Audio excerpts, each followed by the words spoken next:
Hello and welcome, I'm your host KB and you're watching the Retrospective. 1, 2, 3, 4.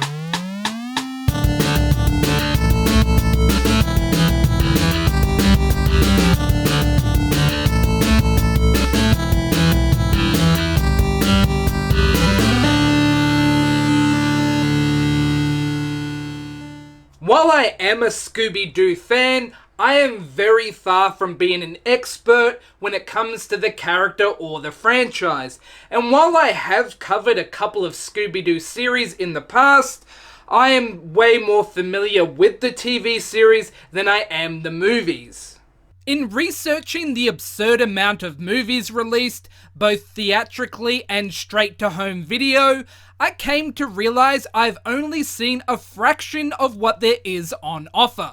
Not knowing where to start, I decided I wanted to watch the cream of the crop, which is why I settled on Scooby-Doo on Zombie Island.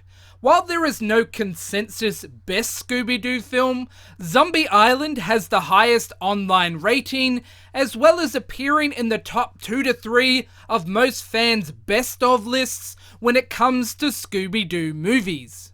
The movie was released on home video in 1998, which I thought was surprisingly late in the franchise history for it to be considered a classic Scooby-Doo movie. The plot starts off with a dissolved Mystery Inc., with the gang having gone their separate ways. They've grown tired of their typical mysteries, with the cases usually resulting in some crazy person in a monster suit. We find that Daphne and Fred have created their own television series, and in an attempt to locate a real-life monster or ghost, the team is reassembled and they hit the road looking for legitimate cases to solve. They find themselves in Louisiana and after being overheard are approached by a young lady named Lena Dupree. She tells them of a haunted island where she works, known as Moonscar Island, which is haunted by a pirate ghost. She invites the team back to the island to investigate, and after a couple of choice encounters with some zombies, the crew realizes these aren't the typical party tricks they're used to dealing with, but instead are seemingly dealing with the actual undead. Maybe it's real. While I won't spoil the film's ending, what I love about this storyline is that they take the somewhat tired trope of a bad guy wearing a costume and put a unique spin on it. This story obviously takes us outside the realms of plausibility when dealing with actual zombies, but the franchise has always been a bit silly, and I found it super fun to see the series become self-aware. This is part of the reason I found it surprising that this was produced in the 90s. While I love the 90s, it is typically an era of formulaic storytelling, especially when dealing with proven successful children's properties. So to see such a property get this more introspective treatment was pretty surprising to me. Bad guys in masks, mechanical claws, magnets, hologram projectors. Just like the good old days. Too much like the good old days.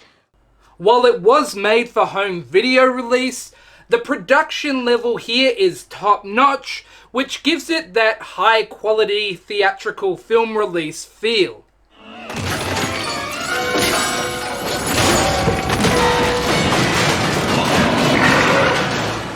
The animation is fantastic, and while the characters retain their overall look and feel from prior series, it managed not to feel dated at all.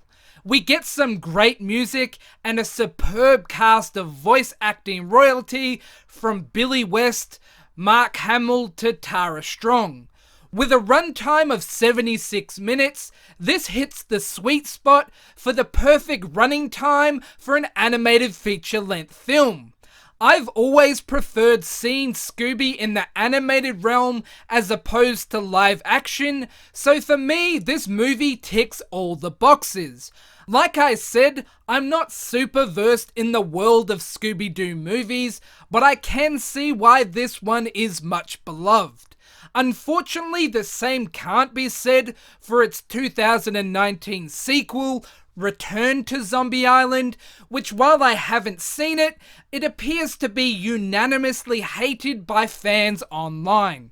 I'm rich! Like, really, really rich! With all that gold, you can make a sequel, or maybe a trilogy. Yeah, a trilogy. Luckily, the original film is readily available for streaming online, or you can pick it up to own on DVD.